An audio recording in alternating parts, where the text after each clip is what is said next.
November 2023. A 19-year-old student named Saraya Ellison walks into her bathroom with a box of drugstore hair dye. She's used the same brand before, a rich dark chestnut that made her feel confident and mature. Her TikTok feed is flooded with similar videos, girls transforming their look in 20-minute montages. Nothing about this feels dangerous. The box says, salon-like results, dermatologist tested, safe for home use. She mixes the solutions, applies the cream, waits. Then the reaction begins. At first, it's just a tingling sensation on her scalp. Then it tightens, burns, her heart races, her skin feels like it's pulling inward. Within hours, her face swells grotesquely, eyes nearly shut, lips ballooned, neck reddening like a rising tide. Her breathing is shallow. She turns on her phone camera. The world needs to see this. The video goes viral. Doctors diagnose her with a severe allergic reaction. To what? PPD paraphenylnidiamine, the same chemical we exposed in part 1. But this wasn't her first time dyeing her hair, and that's the key detailer, because the first time didn't cause a reaction, the second time did, and for thousands, possibly millions, that's how it starts. Hair dye isn't an occasional product, it's a cycle, a lifestyle. From root touch-ups every 6 weeks to shade shifts every season, it becomes part of our identity. But that repetition hides a dangerous truth. With each use, your immune system becomes more likely to turn against you. Like a slow-loading weapon, it doesn't attack the first time. It watches, learns, stores information. Then, when you use it again, it fires. In part 1, we broke down what PPD is and how it was originally used in textiles and printing inks. Never meant for skin contact. Yet today, it's in nearly every drugstore hair dye. We explored its links to allergies, burns, and even cancer. But today's video goes deeper, not into the chemical itself, but into the long-term war it starts inside your body. Now, many permanent as well as some semi-permanent hair dyes contain a chemical that's called PPD. This is a well-known irritant and allergen. Now, PPD is the most common cause of reaction to hair dye, and darker coloured dyes, so dyes that are black or brown, often contain higher levels of PPD. But he says coloring hair for more than 4 decades took a different toll on his body. In 2023, he was diagnosed with bladder cancer. He remembers this conversation with his doctor. He says, "What do you do for a living?" And I said, "I'm a hairdresser." That explains it.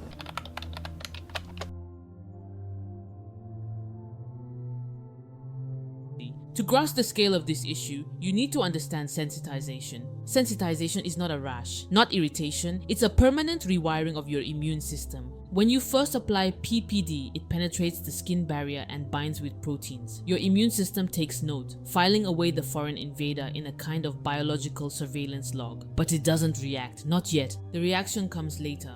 Often weeks or months later, when you reapply the same dye. Now your immune system recognizes the compound. It doesn't hesitate. It attacks. The result? An inflammatory cascade. Your body floods with histamines. Blood vessels dilate. Fluids rush to the skin. Tissues swell. In extreme cases, people don't just swell, they blister. The skin becomes raw, oozing. Infections set in. Some patients require steroids. Others need hospitalization. And here's the catch. Once your immune system is sensitized to PPD, you are sensitized for life. Not just to that one dye, but to related compounds.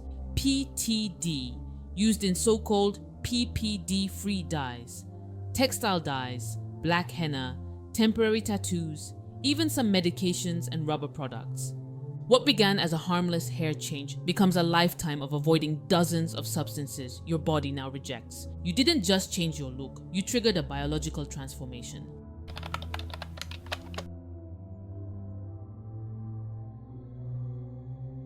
The danger of hair dye isn't just about personal use. It multiplies when it becomes your job. Hairstylists, mostly women, apply dyes dozens of times a week, not once every 6 weeks like most clients, but day after day, client after client, bowl after bowl. They mix it, brush it, touch it, breathe it, inhaling ammonia vapors, absorbing PPD through gloves that aren't always replaced between appointments, spending entire careers marinating in chemical fumes under poor ventilation, often with little to no formal hazard training. And the consequences? They don't show up immediately either. In Norway, a nationwide study of hairdressers found significantly elevated rates of eczema, asthma, and respiratory issues compared to the general population.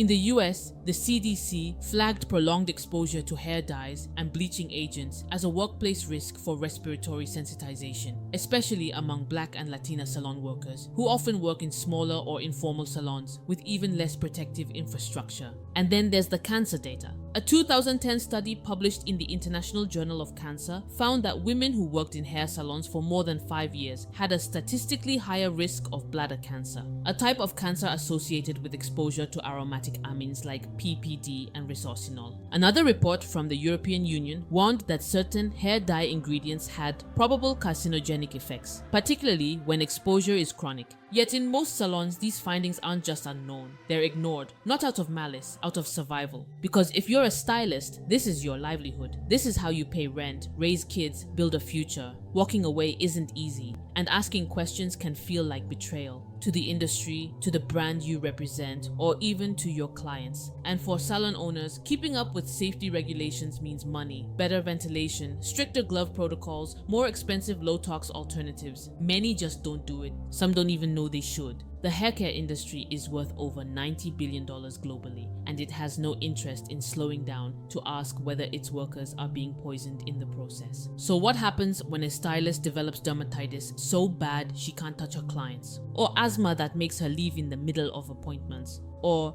like one reported case in the UK, neurological symptoms that begin with migraines and progress to fainting in the middle of a shift?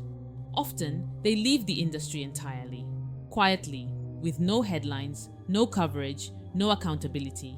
Just another invisible casualty of routine exposure. And for the clients, they never even knew it was happening.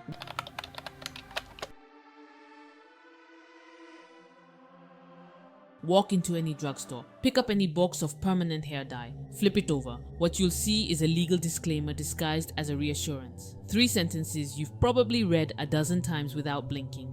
Patch test 48 hours before use. Dermatologist tested, safe when used as directed. It sounds responsible, scientific, even comforting. But behind those words is one of the beauty industry's most effective and dangerous lies. Let's start with the patch test. The idea is simple. You dab a bit of the product on your arm, wait 2 days, and if nothing happens, you're good to go.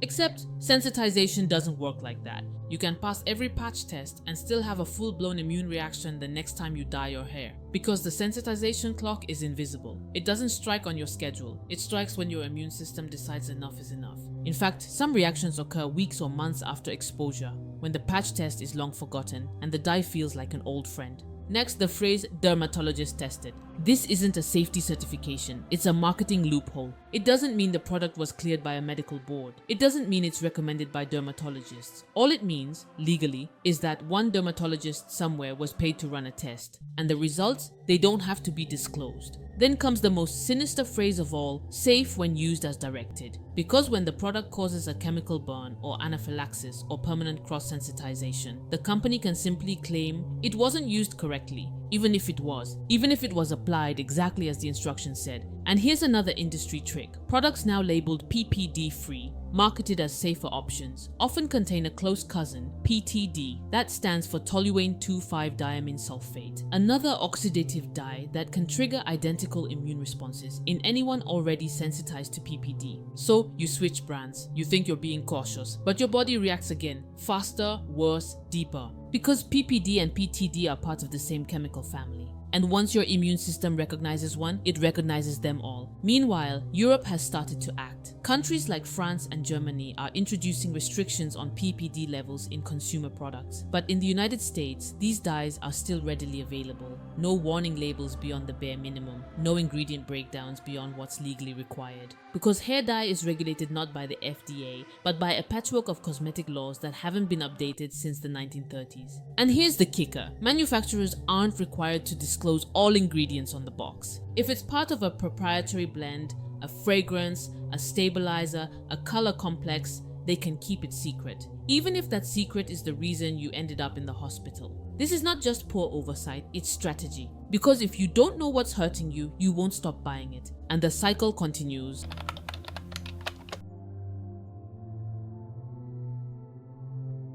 Once your immune system has been sensitized to PPD, there is no reset button, no pill, no detox, no all-natural remedy that flushes it out. Because this isn't just irritation, it's memory, and the body never forgets. Let's go back to that 19-year-old girl, Saraya, whose face ballooned after her second exposure. Her immune system didn't just overreact, it logged a chemical enemy into permanent files. From now on, her body is trained to attack that molecule and anything it sees as similar. This is why people who react to PPD often begin reacting to other substances too. Not because they are sensitive, because their immune systems are now on high alert, primed to fight even the smallest trace of certain chemicals. This phenomenon is called cross-reactivity. It's been documented in dermatology studies for years. Once sensitized to PPD, many people also react to black henna tattoos, which are often illegal but still sold globally. Textile dyes in clothes, especially dark colors, certain pain relievers and anesthetics, even printer ink and some eyelash tints. Imagine trying to live your daily life while navigating that chemical minefield. Some people develop eczema that never goes away. Others report chronic rashes, headaches, breathing issues, even new food intolerances. And for a smaller group, something worse begins. The immune system becomes overactive. The line between foreign invader and self starts to blur.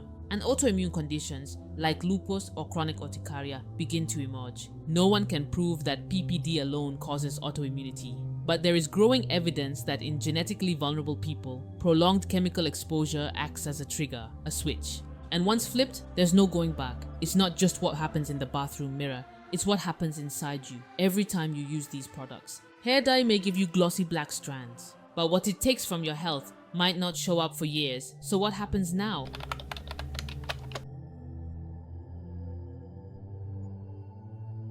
After the swelling fades, after the rash calms, after the reaction disappears, what then? If you've already had a response to hair dye, even if it seemed mild at the time, that reaction wasn't just a one-off, it was a warning shot. Sensitization doesn't fade, it doesn't reset. Your immune system doesn't forgive. And with every new exposure, the risk of a more violent reaction increases. That's why the first step is the hardest. Stop using permanent dyes, especially those labeled oxidative or long-lasting. The ones promising deep, rich color that won't fade are often the most chemically aggressive. They rely on ingredients like PPD and PTD, compounds that your body may now treat as threats for life. Even PPD-free dyes aren't safe for everyone. Many swap in near identical chemicals designed to skirt regulation, not to protect you. Reading labels is no longer optional. And those labels? They aren't friendly. You won't see a big red sticker that says danger.